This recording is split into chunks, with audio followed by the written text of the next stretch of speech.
Thank you, Jessica. So, welcome to our second of the Challenger Languages series. This one is about Rust. And today we're going to talk about this nice, not so new kid on the block. I'll briefly outline what it is and a bit of a timeline of sorts, and then go on to how widely adopted it is. And after that, I'll go over some helpful features that it provides to help us write really elegant and beautiful looking code. And then, you know, our feature presentation will be the live demo. Here I'll go over some of the aforementioned features, maybe a few more, and just wow you and convert you with their elegance. And finally after that, because I know everybody will want to, I will give you tips on where to go once you've been fully converted to being a Rustation, which is what they call people who use Rust. So firstly though, who am I? I am George. I'm a product developer and American footballer at And Digital. I joined in December, just gone, after having worked about a decade in like embedded systems, games, and at another software consultancy. And I also have a cat who is currently asleep, which is good because she won't attack me anymore. And so now with your hearts warmed, I shall pass you over to Jeff for a bit of a better introduction to the Elevenses series. Hi there, everybody. Thanks for joining us this morning. I'm Jeff Watkins. Somebody who might know me, maybe not. Yeah, so I'm not going to read all out to you, but you know, I've got quite a lot of experience in the IT industry. I started in financial software, moved into things like public sector. I joined Andy a year or so ago, and because I've got to outdo George in some way, I have two cats. Should I move on one, George? I'll just wave my hand when we want to move on. So, I mean, first of all, a little bit about And. For those of us, those of us who joined who are actually from And, this feel sort of free to have a little nap. So And Digital, we're a technology and product focused digital consultancy with around 720 people. Majority of them are in delivery roles. We have over 300 technologists. We're technology agnostic, which is one of the reasons why we're always looking at technology trends and accelerators in the market. So hence this kind of talk. We help our clients navigate change, build the right products for their users and upskill their teams, which is really important to us simultaneously while actually delivering great solutions. So we have three primary functions. We have guide, build, and teach. And what we try and do is sort of demystify digital transformation by using these. So what we do is we bring together product, technology, people, delivery, and insight, and we try and equip in-house teams to actually sort of become self-sufficient. Through our guide function is basically like our consultancy. These are the people who are actually kind of the tastemakers and help set their future direction. Build is the bulk of And Digital. It's where all the real work gets done, but hopefully nobody's unconsulted to hear me say that. But we're the people who actually deliver the software. And the teach is effectively helping clients to actually create lasting change within the organization and help upskill their internal talent, including helping hire the talent. So just a little bit of housekeeping first. I'm not going to read those to you verbatim, but obviously we're recording this. We may take screen grabs, or we're obviously not going to take in-person photos unless we're in your house, which would be weird. And then just generalized code of conduct. We're all techies here. I'm trust that we'll all behave well anyway. We are a safe and inclusive environment. I think no question's a stupid question. So just feel like, we're all family here. This is a developer-led kind of tutorial stroke demo. So I hope everybody feels like they can take something from this. So just as Jessica said at the beginning, just try and stay on mute during the talk. If you have questions, which we welcome, put them in the chat pane, and what I'll do is I'll start to read some of them out at the end when it comes to the question time. If you have to dash at 11:45 on the spot, no worries. But there's a chance we might overrun by a couple of minutes because we've got some really interesting demos. So actually, without further ado, I'd like to sort of introduce the series as a whole. So the last Elevenses was done by Router on Kotlin. George is doing this one today.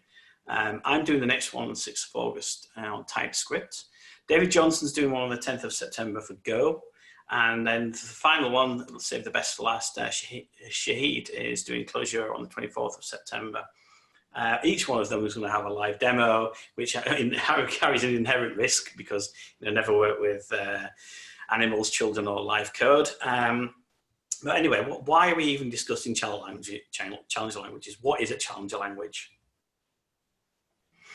So there's something called the Tobii Index, the importance of being earnest, and that's named after the Oscar Wilde play.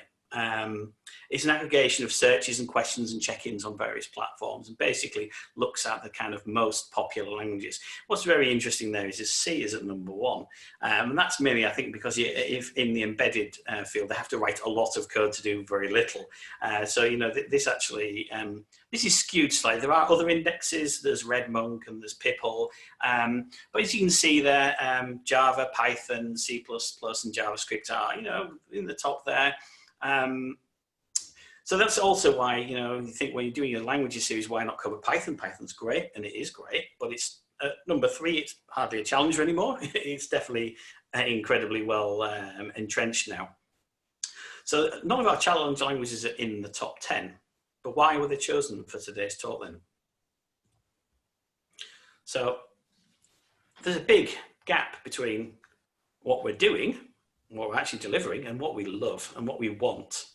So this is the Stack Overflow 2020 survey results, and you can see there Rust is way out ahead. But you can see some other ones there that we're covering. There's Kotlin, then there's Go, and there's TypeScript, and Clojure is just off the bottom.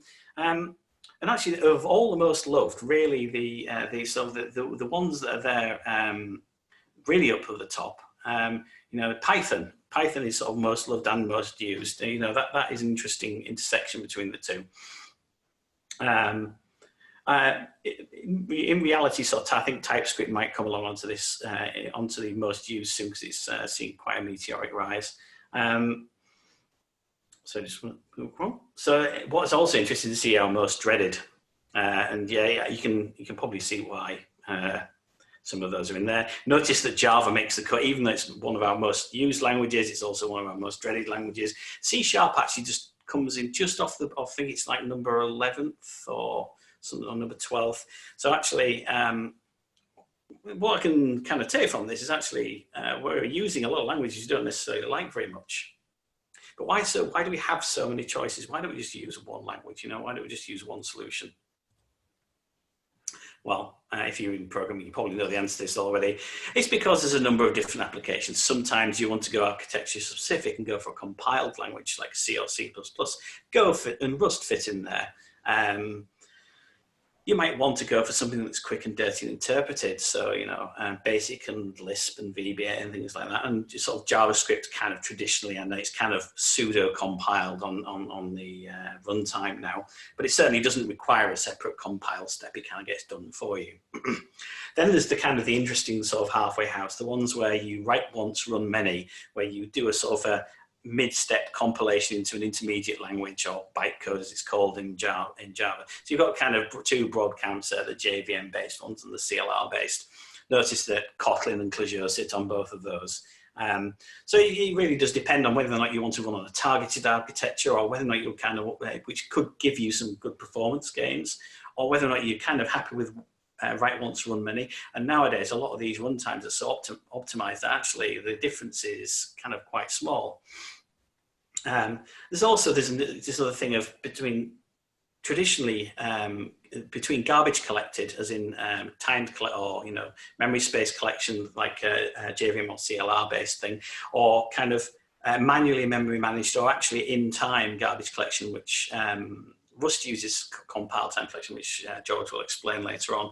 So there's actually quite a number of different modes of thinking. Of course, there's also the programming language paradigms, whether or not you're going to go functional, OO, declarative, etc.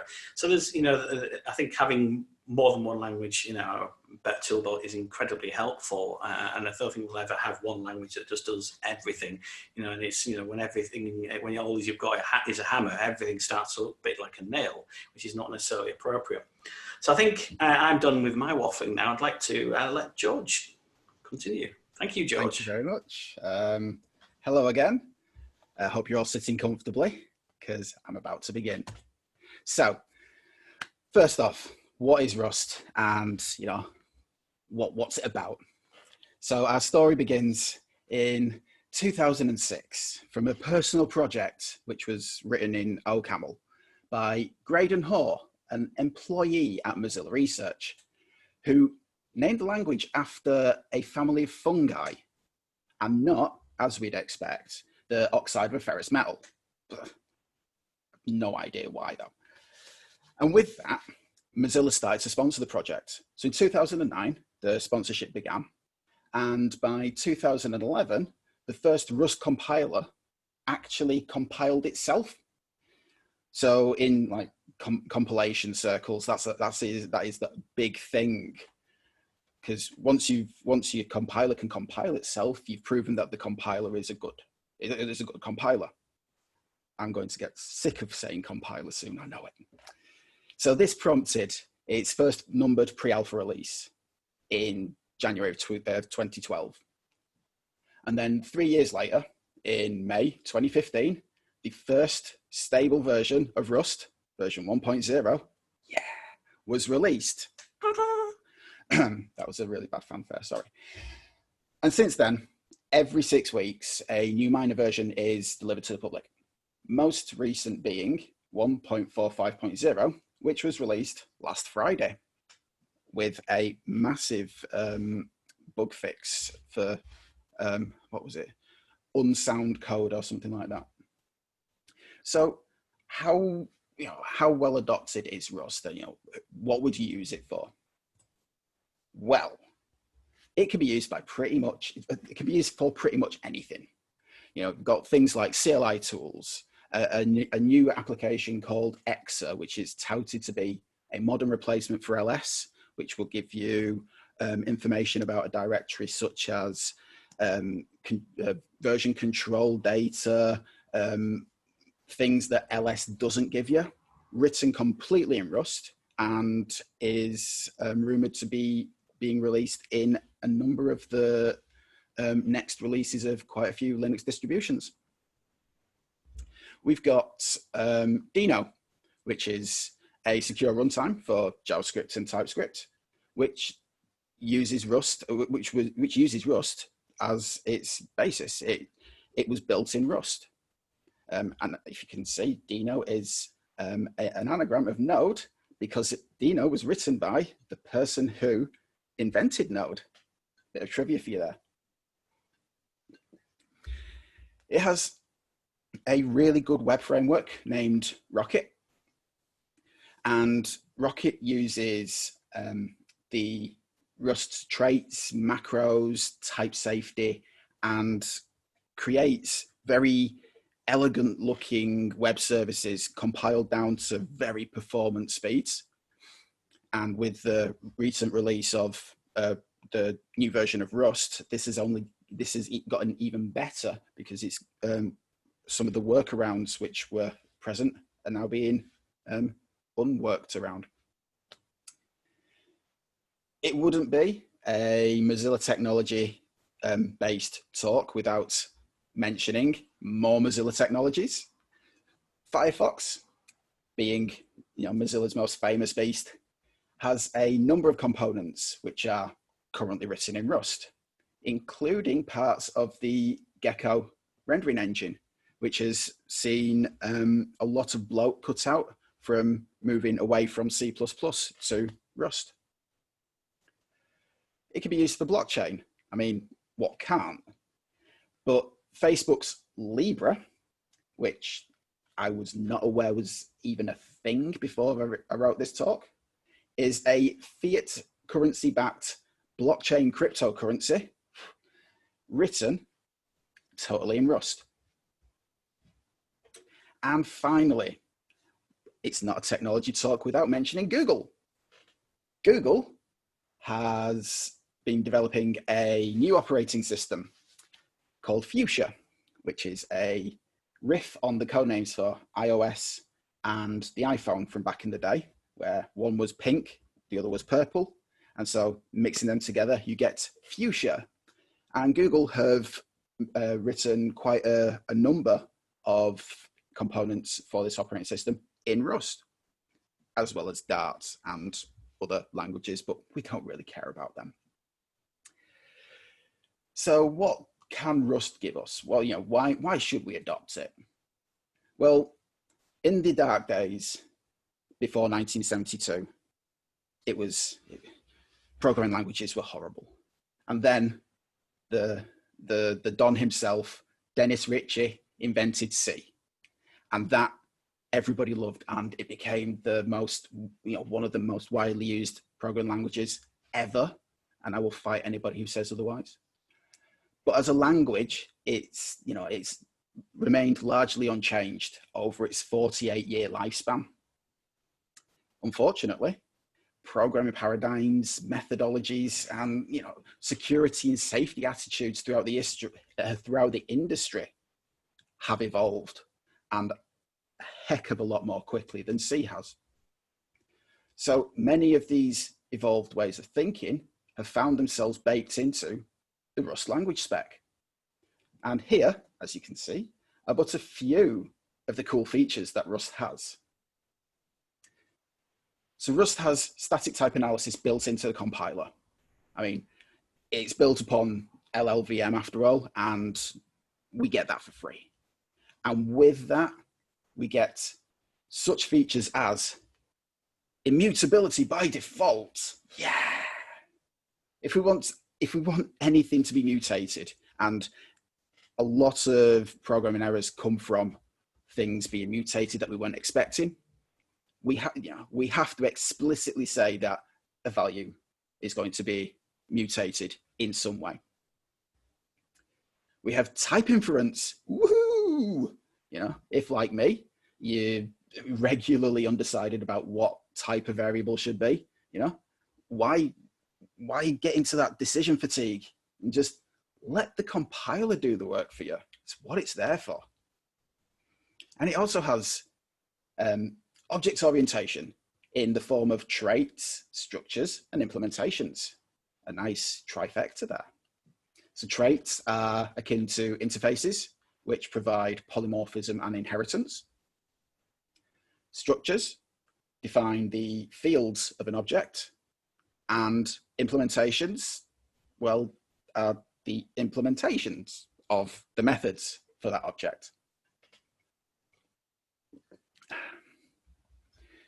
So Rust also takes functional paradigms from languages like OCaml, of which it was originally written, and Haskell, or Haskell, however you pronounce it.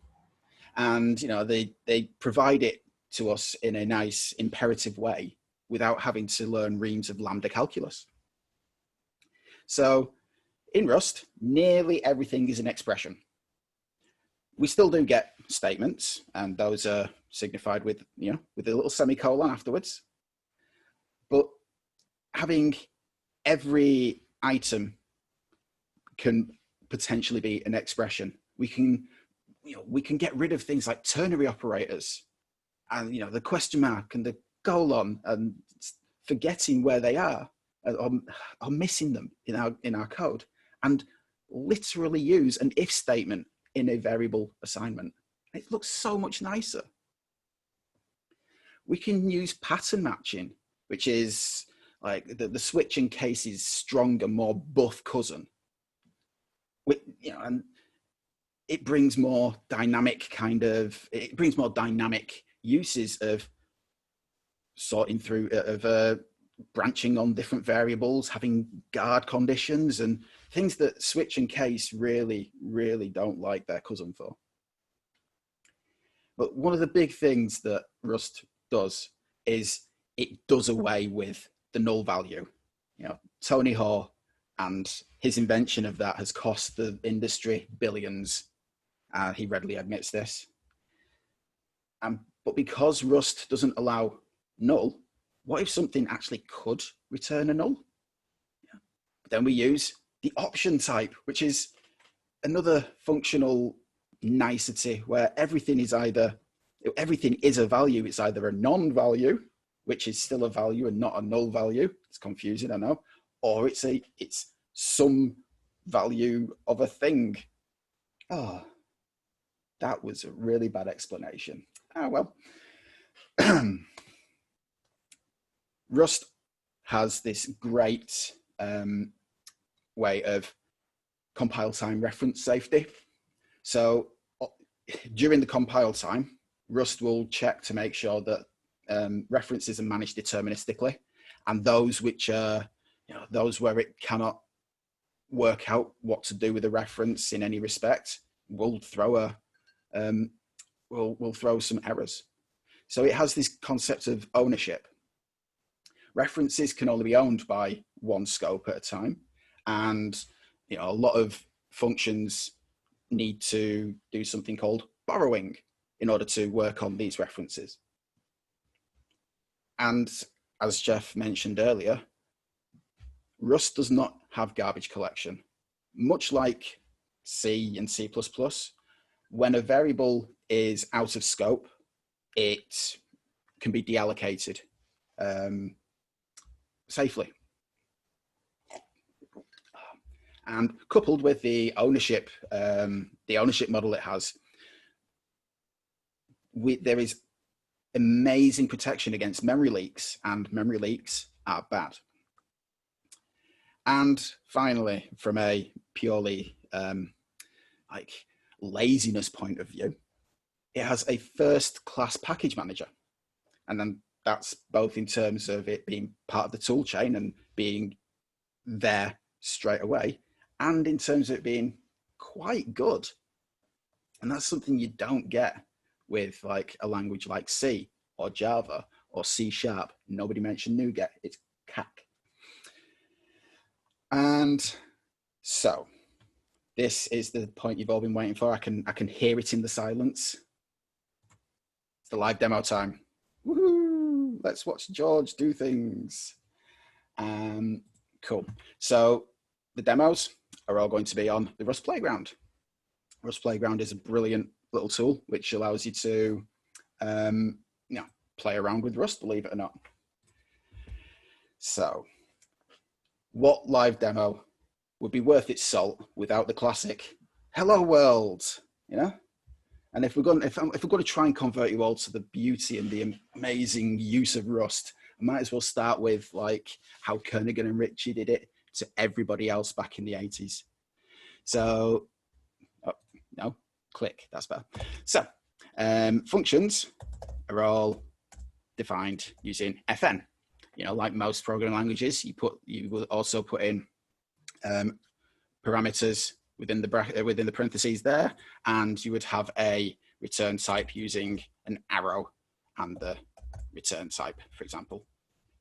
But main doesn't have a return type because nobody wants to return from main. Everybody wants to keep going. So to print, yeah, I spelled it correctly the first time. To print hello world. Oh.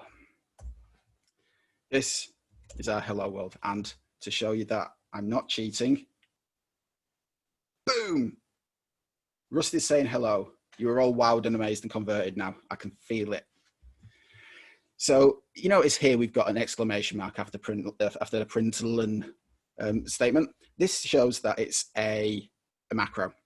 Now Rust's compiler and analysis requires that every function have its parameters defined at compile, ahead of time.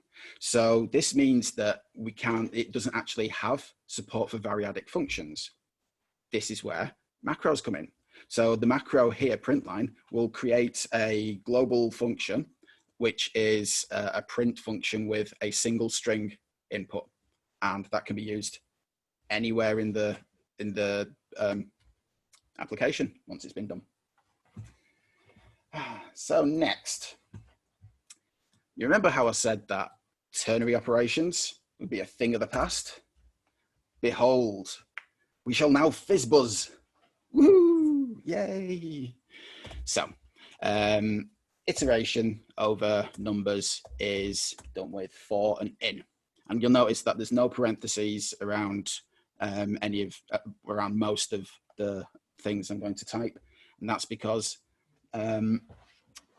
Rust's grammar is so clean and crisp and awesome that it doesn't need to be delimited by silly parentheses. Parentheses can go and they can be, they can order mathematical operations around instead of just being sitting in the middle of a statement. It's okay, I do like parentheses really. Well, maybe. So, we define ranges of numbers using a dot dot notation.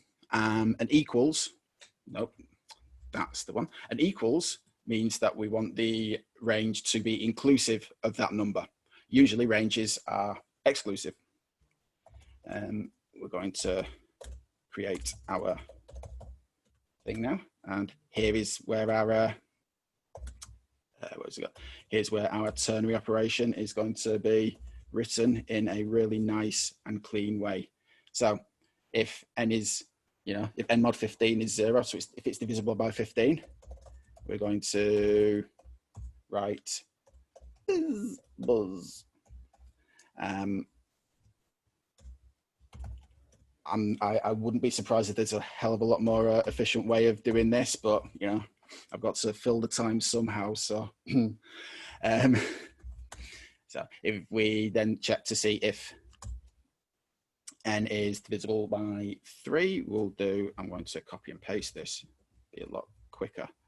We're going to do fizz, and I'm showing my true colors as a programmer here, aren't I?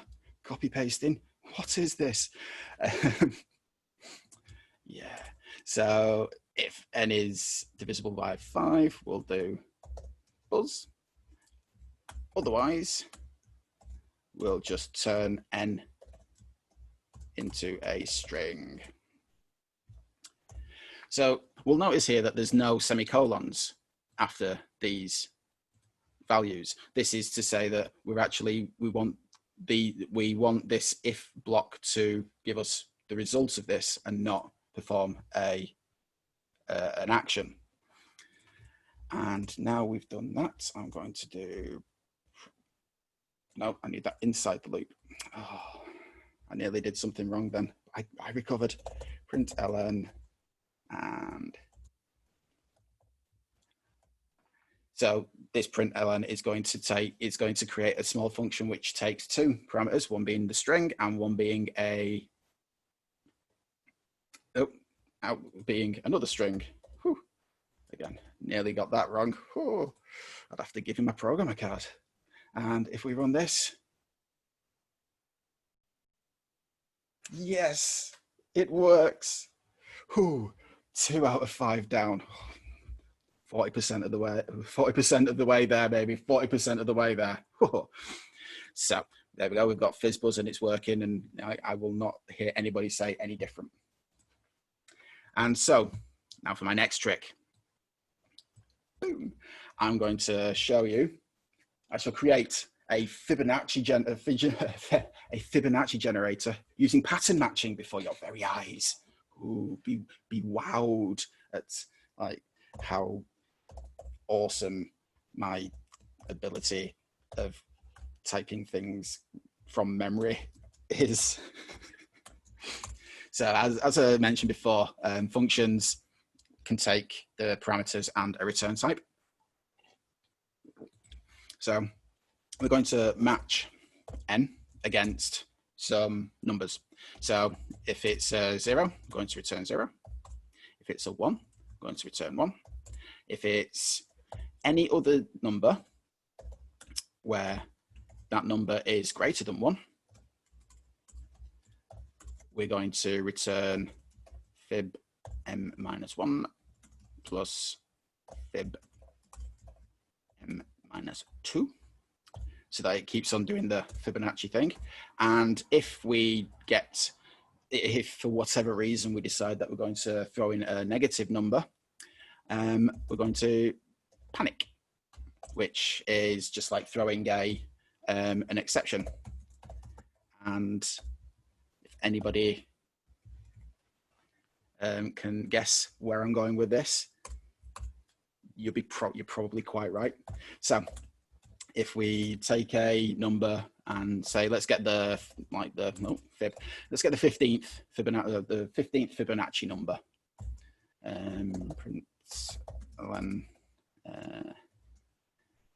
We'll do that being X. I was going to put a nice sentence there, but nah. And let's see if we can get the minus 15th Fibonacci number. Oh, that's going to be a crazy one. I wonder what will happen when I try and run this.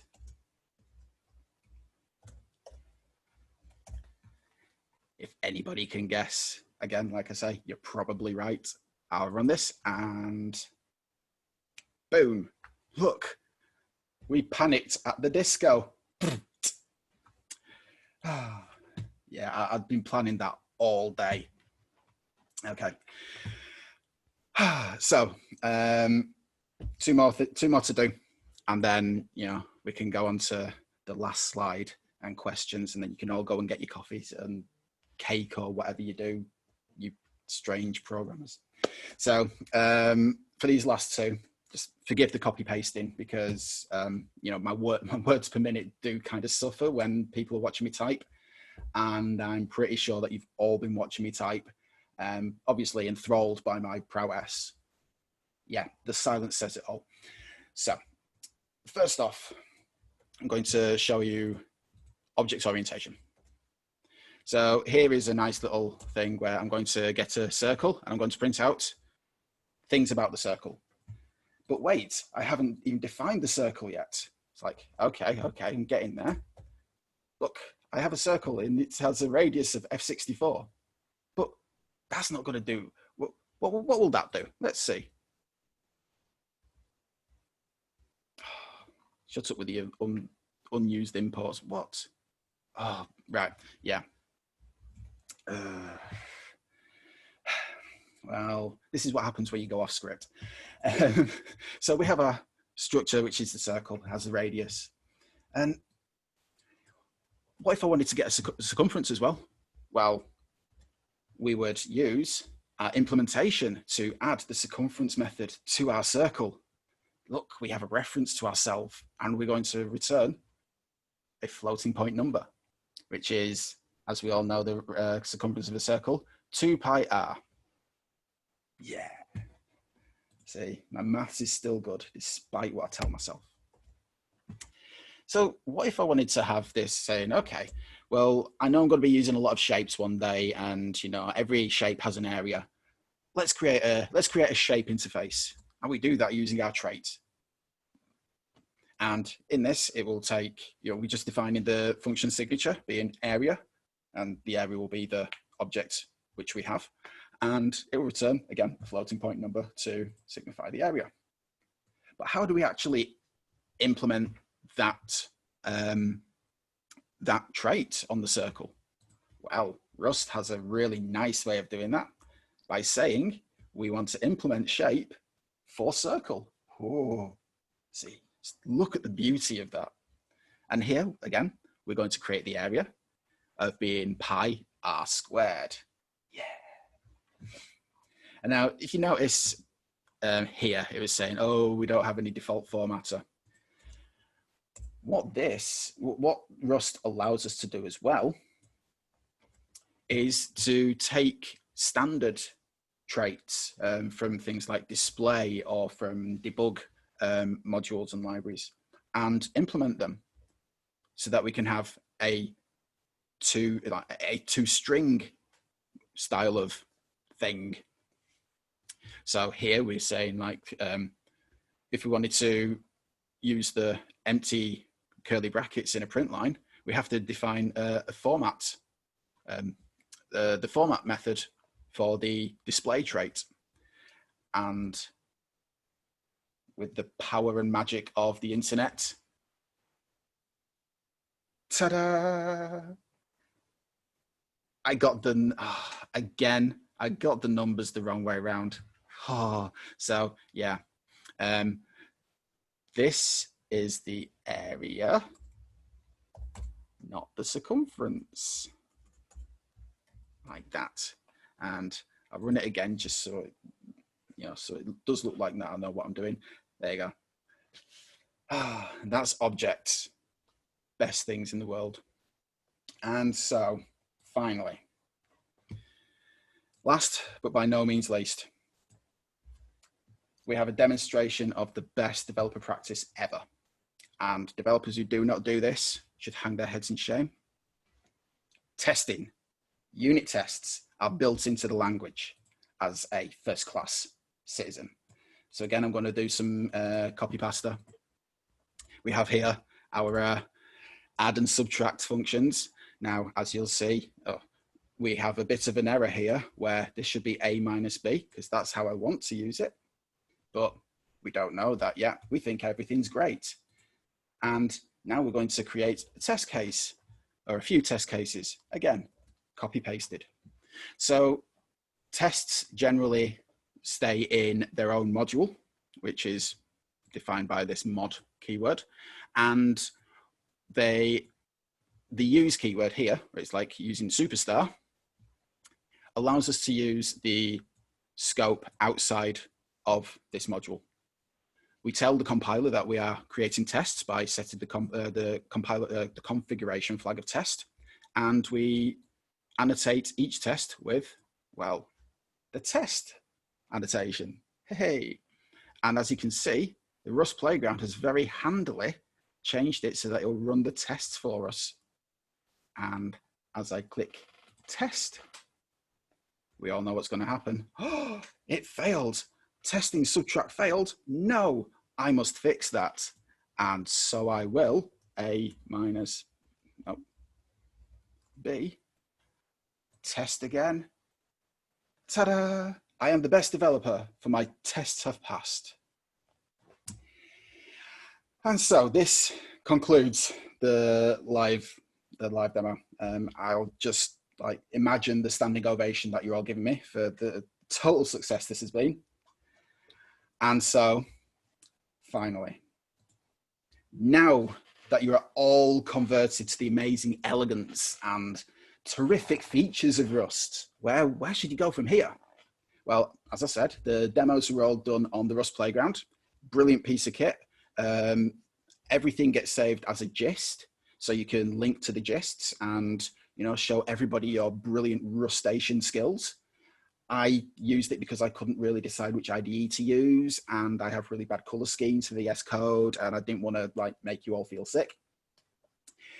And when you become a fully fledged Rust convert, the main website is probably the best resource you can use to start on your Rust journey. Get the tool chain from there, start making things, playing around, just get stuck in. I find that's the best way to learn about these things. But if you're looking for something a little more niche, then you can use Rust to create WebAssembly, which can turbocharge your web applications. If that's a thing you like, definitely down your street can do that. Or if you're like Google and want to make operating systems or work on things like the Raspberry Pi or whichever bare metal board is the flavor of the month nowadays, it could be used to do embedded systems. Like C, you don't have to use the standard library that's included. You can literally, all you have to do is create a memory management function and what's the other one? And some other function. Oh, sorry, yeah.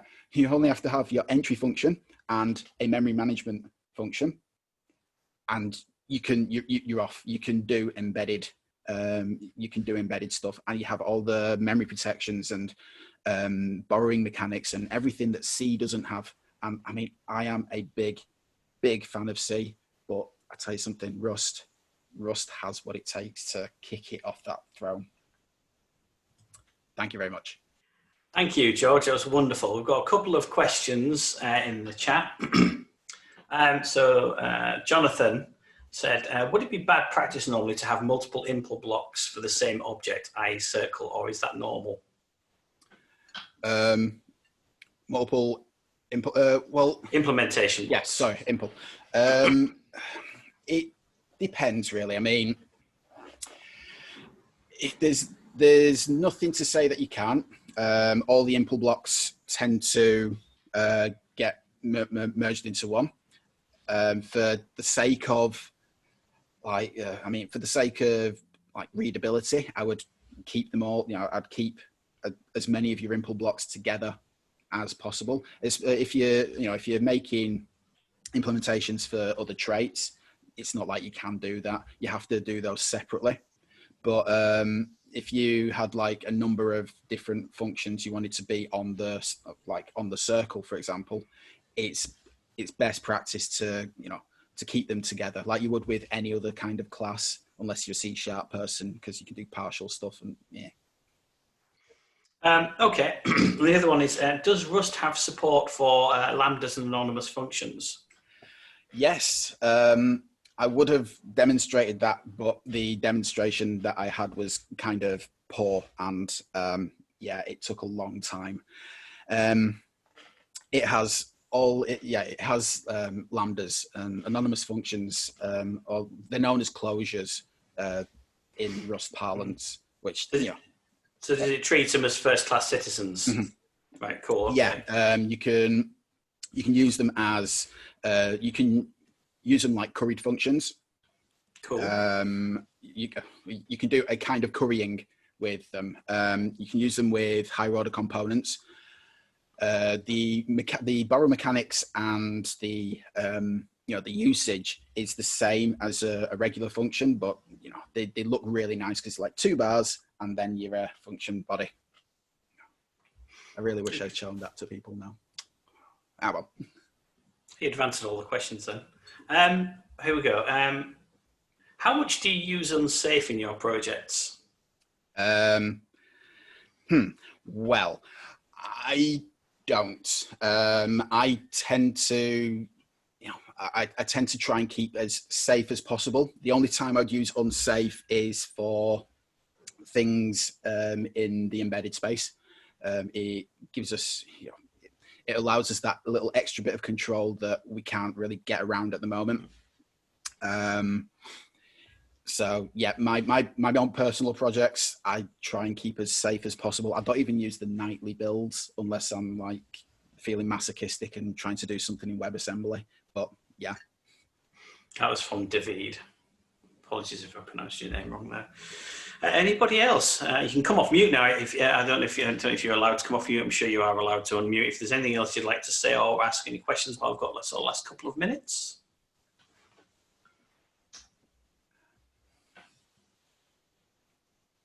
I don't hear this standing ovation from you all. No, I was clapping. I was just on mute, George. and there was a couple of clap emojis. There you go, Phil. Hi, Phil. Nice to see you again. And there's Clive as well. Hi, Clive. Nice to see some familiar faces, and obviously Rob and Meg. Hi, Meg. I've got a nice few clap emojis now. Thanks, everybody. Thank so, I mean, if there's anybody else wants to ask any questions or they feel a bit shy, when people drop off the call, we'll stay on for a couple of minutes just to sort of debrief, so to speak. Thank you very much, everybody. Next up, TypeScript, but remember, we've also got Go and Clojure as well, both of which are very interesting languages with sort of very different use cases. So I hope to see some of you again, or I hope to see all of you again. But thank you very much. I hope you've got something from today's talk. Thank you very much to George. He spent a lot of time on this, and I think it was a really interesting demo.